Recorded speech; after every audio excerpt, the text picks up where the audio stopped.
Assalamualaikum warahmatullahi wabarakatuh. Tepangkeun wasta Abi Erni Rohaini kelas 10 OTKP 4. Abi di dieu bade ngadongengkeun hiji dongeng anu judulna Si Kabayan Ngalanangka. Hiji mangsa si kabayan dititah ngalanangka ku mitohana. Nu kolot ngalanangka teh kabayan cek mitohana. Kinclik we si kabayan teh ka kebon, nyoren bedog arek ngalanangka. Barang nepi ka kebon si kabayan ulang ilik kana tangkal nangka. Manehna mangi hiji nangka anu gede tur kolot pisan. Tuluy eta nangka teh diala. Tapi barang rek dipanggul eta nangka teh kacida beratna.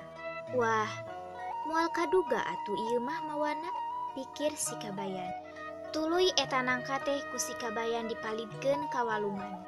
Jeung we, balik ti heula maneh teh dageus kolot ieu, cek si kabayan nyarita ka nangka. Barang tepi ka imah si kabayan ditanya ku mitohana. Kabayan, mana? Menang teu nangka teh? Menang atuh, nya gede, nya kolot deui nangka teh, cek si kabayan. Cik, mana atuh nangkana ayeuna? Mitohana nanya.